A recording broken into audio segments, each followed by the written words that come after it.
You're listening to the Jiu Jitsu Lou podcast, and I'm Lou Temlett. I'm guessing you're having a good day because either you've been on the mats, you're considering getting on the mats, or you're taking your child to train. I'm so happy you're here listening to this episode. Please don't tap out before the end. When you're feeling stuck and want more motivation in life, start training Jiu Jitsu. My guest today reached out and answered one of my social media stories in how they started Jiu Jitsu, and they were quite happy to share with me that they started hanging around with some of their buddies back in 2007, and in 2022 lost 70 pounds of weight post baby. I'd like to welcome Sabrina Pavel to my podcast. Hi, Sabrina. Thanks How are for having you? me. I'm doing well. Thanks for having me. Oh, fantastic. It's lovely to have you here. Thank So you. tell me about your journey. You started hanging out with some friends in 2007. Tell me about that. Yeah, I went to a private Christian college in Malibu, California, called Pepperdine, and I was immediately kind of not the typical student because I was always wearing like all black, like tap out sweatshirts. There's kind of a country club kind of campus. But it paid off because a couple of my friends that I had not met yet saw the tap out sweatshirt. We're like, hey, do you watch the UFC? We all bonded over it. We started like a little fight club that we all watched. Um, they somehow finagled their way into getting a key to the college rec room. And we started training jujitsu at like 5 a.m. Every day before class. Oh, that's dedication. So training at 5 a.m. I know some listeners train very early in the morning, and that's their thing. But how did you find that, and kind of working in with student life?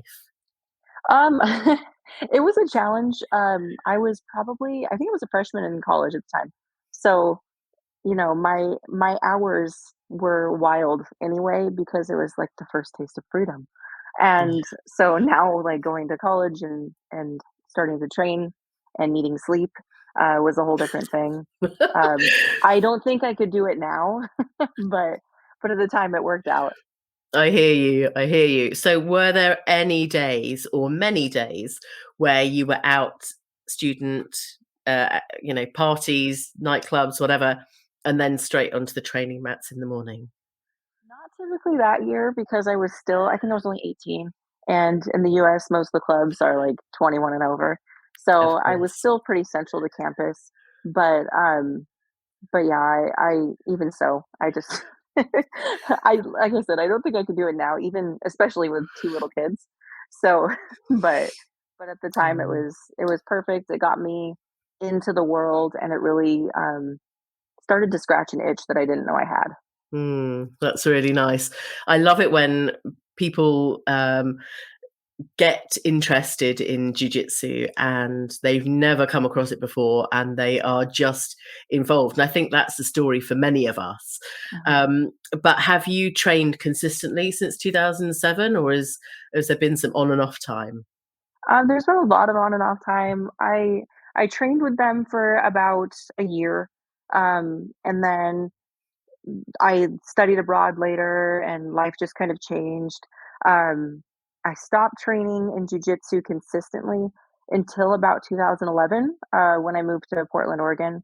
Started training with Team Quest up here, and just really got super into it. I was there hours every day.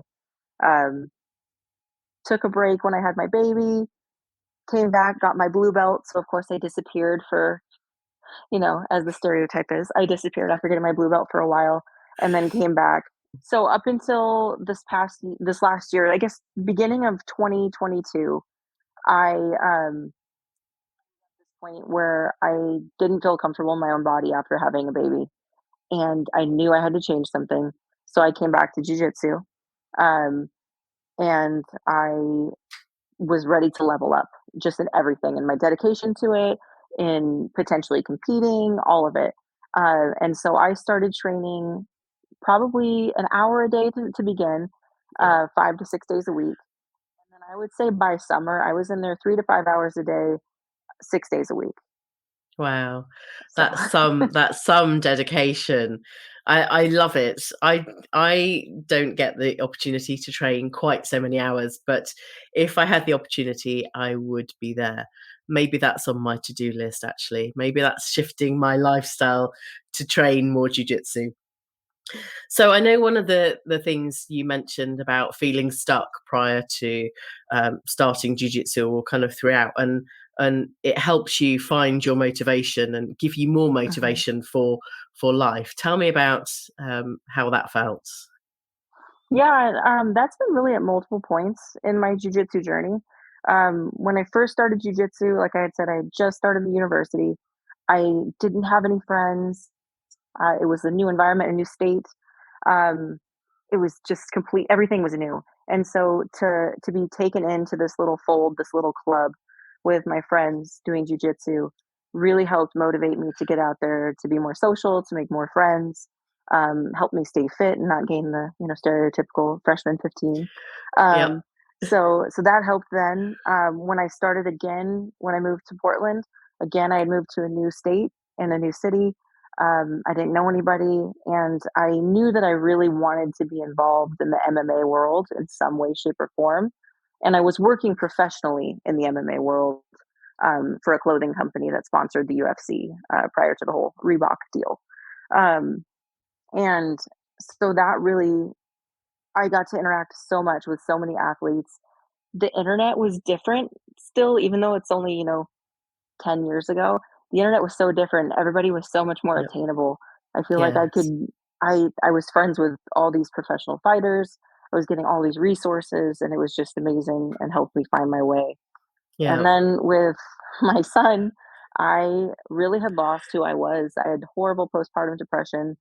Um, I have ADHD for sure, and it was much worse after having postpartum depression. I noticed that it was manifesting differently. Yeah. And jujitsu really helped me to breathe, to just calm down, to work through all the tough emotions that I was feeling postpartum, but Yeah. also just from, like bouncing around like a pinball. So, I thank you for sharing the ADHD part of your story. Very much appreciating you're coming from kind of postpartum depression and lots of other things, but it sounds such a mix of emotion, hormones, everything going on, mhm, and that pinball effect you kind of talk about. Um, but maybe like you, finding being on the mats really quite a calm experience, mhm, and really quite grounding in terms of kind of mindset and physical kind of grounding, as well as lots of learning and lots of fun. mhm. Absolutely. I always feel like there's nothing that can quite center me or center my mindset better than just like sweating it out, just getting it like it just and sweating it out. And I mean, jujitsu is fantastic for that. In addition to all of the other amazing, aspects of it. This is a Jiu Jitsu Lou podcast with me, Lou Temlett, coming to you from the UK. And today I'm talking with Sabrina Pavel, and she trains BJJ at Sunshine Athletics near Portland in Oregon. Um, Sabrina, you talk about community and family and kind of finding new friends within the jiu-jitsu world. Tell me a bit about how that's been for you. Yeah, that I've told so many people in my life, whether I'm close to them or just someone I've talked to for 5 minutes. If you want to find your new family, walk into a jujitsu gym, get on the mats. Everybody that I've trained with over the years, even those who live in different countries now, we are still in touch. We are still in contact. I know if I needed something or if they needed something, we'd be there for one another. There's something very unique about going to war with each other and taking an hour to play together, but Yeah. also like casually kind of try to murder each other. It's just there's something Yes. very unique about it that makes you bond and find your people. Oh, I love And that. that's been The true for me for my whole jujitsu journey. It's kind of that love war dynamic, isn't it? The love hate thing. It I is. hadn't really thought of it like that. It's like I love to hate you, I hate to love you. It's like I'm just gonna attempt to, choke you, or armbar you, which my children often try and do to me at open mat. But we'll not talk about that. So you've got quite young children at the moment, Mhm. and your youngest is only a few months old. Mhm. Have you already got back to training? Is that something that is kind of in the mix of life right now for you?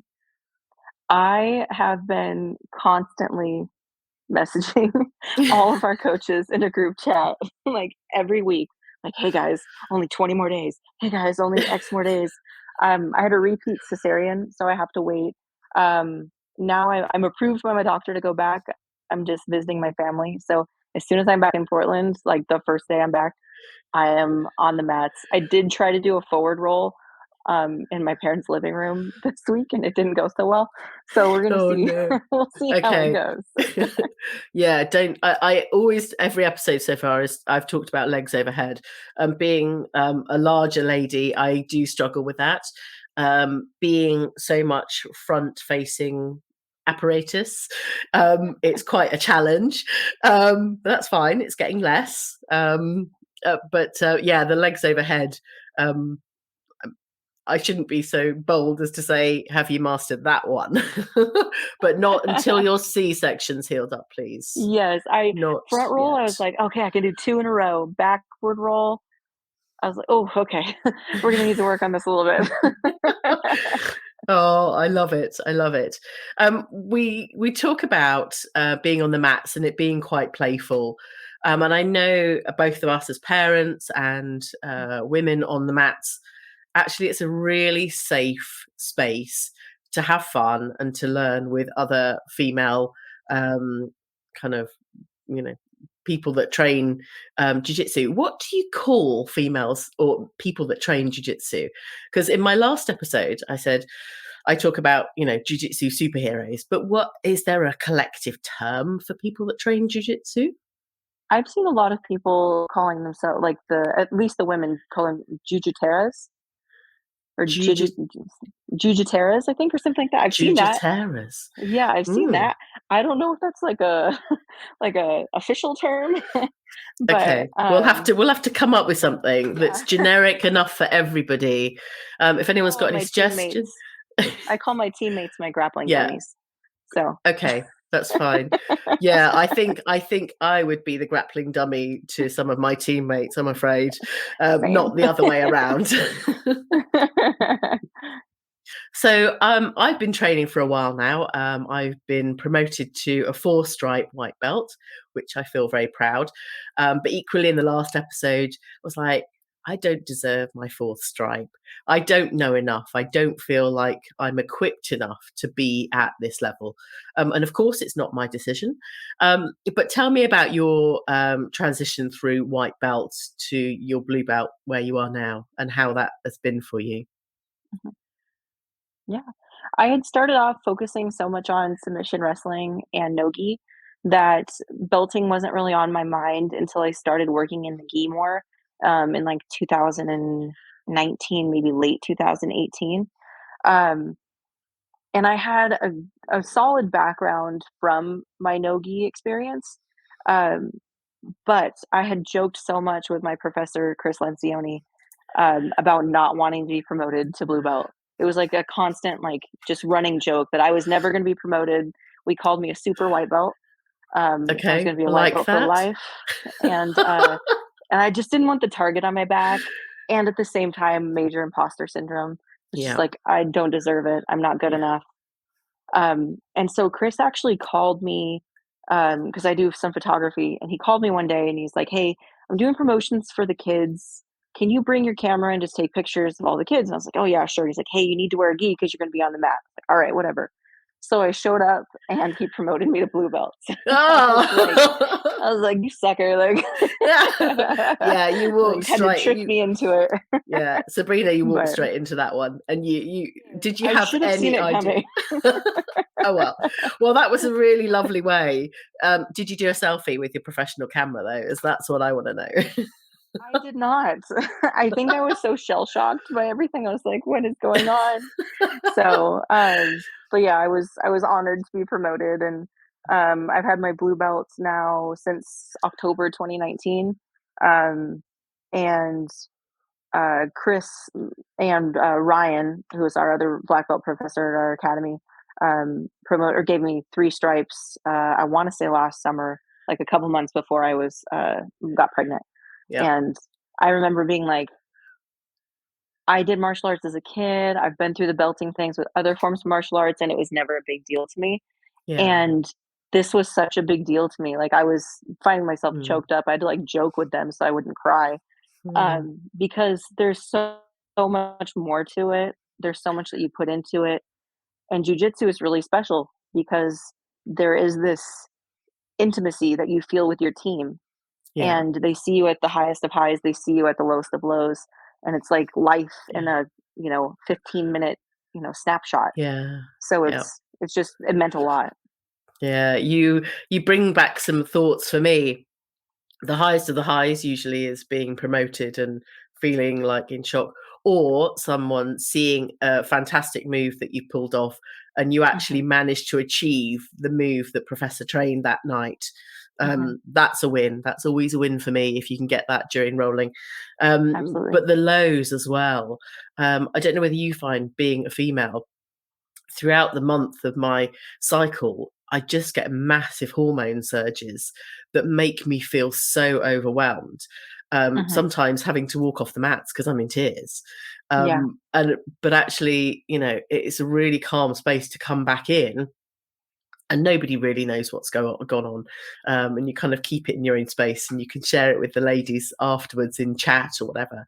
But in that moment, it's a really equal level playing field. I'm not saying it's a good thing to hide emotions, because I'm sure everyone, if they knew that anyone on the mats was in tears and feeling upset and Hmm. overwhelmed, they would be rushing around to support. But it's nice that, for me anyway, to just deal with that outside of the mats and then come back in completely composed, even if my eyes look a bit red and, things are all a bit ruffled and, I don't. Hmm. Okay, no, the sweat covers that up. That's fine. Yeah, I wasn't crying. It's just sweat. Yeah, exactly. It's really hot in here and I've been working really hard. That's all that's wrong. That's all that's wrong. Oh, Sabrina, is there anything else that you want to mention? I think we've had a really nice conversation that's kind of flowed through all of these things. Mhm. One of the things I normally ask at the end of episodes when I have a fantastic guest is how people can get hold of you, sharing your socials so that people can reach out, and follow your journey as well as anyone else in your network. So, how can people get hold of you, Sabrina, if they want to find out more about your jujitsu journey? Yeah, I'm on Instagram, at Je suis Brie, I think I have some dots in there, JE.SUIS.BRI. That I'm on Instagram a lot. So, I'm fabulous. in that new mom groove where you're just constantly on your phone because it's all you can do while you're nap trapped, so Yes. Okay, that's a great excuse. I've never quite used that one.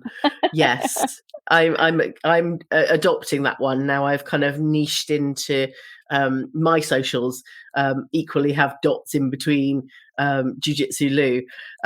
But Sabrina's Instagram, handle will be in the show notes, and a link to, the school that you currently train at.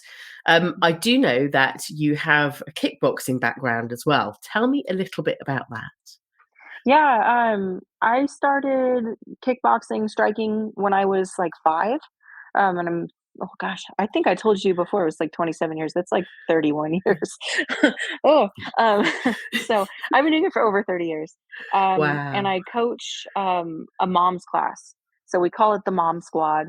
And we meet 3 times a week right now. And we work through a lot of strength and conditioning and striking stuff, but more than that, it's another way. I always joke that I'm trying to manipulate them all into getting onto the mats for jujitsu by making them so comfortable and striking and like, oh, you guys all love me and trust me. Now do jujitsu with me. So, Good. so that's kind of the method to my madness. But I've done kickboxing forever. I was a national champion in Taekwondo years ago. Um, I coached Taekwondo, I've coached striking, done some Muay Thai, all of it. Fab. And obviously Brazilian Jiu-Jitsu is your favorite. There's something unique about it, and I will say from a strictly, like, aesthetics point of view, nothing makes me, fitter faster than Brazilian Jiu-Jitsu. I can get in Mm, shape, like, super fast when I'm on the mats. It takes me a little bit longer with striking, so yes. I must agree with you on that one. Lift weights and I don't do a great deal of cardio. I used to, but I've noticed the strength in my arms and my muscles in mhm. my arms from doing press ups and just the kind of strength. There I go. It's like I want to. Okay, um, it's like I'm there already. Deep kind of choke moves. It's Um, instinct already. yeah, I know. I'm at open mat tomorrow. It's okay. But yeah, the strength in my muscles and my upper body has just it's the strongest, kind of toughest I felt in my upper body for the whole of my training career in fitness. Mhm, So yes, I would absolutely agree. It's the fastest way mhm. to kind of get there. Obviously, the rest of Absolutely. It our it lifestyles need oh, to yeah. align, but we do what we can. Yes, yes, and it just pulls everything together. It's, the resistance and plyo, cardio, all of it. It just pulls everything together. And on top Yeah. of that, it's great for self-defense. I always tell the moms in my class, if you want to be hard to kill, get good at Brazilian Jiu-Jitsu. Okay. Yeah. Ignore the bit where if you want to be hard to kidnap, eat more cake. Um, okay. Yeah. Don't eat more cake. Train jujitsu. Oh, Sabrina, it's been absolutely fantastic chatting with you. Now, in my the end of my previous episodes, I've gone os, which is kind of that, I guess. How are you supposed to, you know, greet someone or say goodbye in, jujitsu language? I'm still learning. Um, I don't know. For me, for our gym, everybody in our gym is like family now. So they're all like my brothers. So I usually do some sort of obscene gesture at them when I see them. But we can stick with the the shot for today. Okay, that's cool. We can do that. We can do that. Right, Sabrina, signing out. Thank you so much. You. I hope you enjoyed this episode as much as I did recording it. I'm looking forward to having you listening again. And it would really help me if you could rate, review, and download this episode. And of course, remember, you can always head over to YouTube to watch the episode. Anyway, catch you again. Cheers. Bye.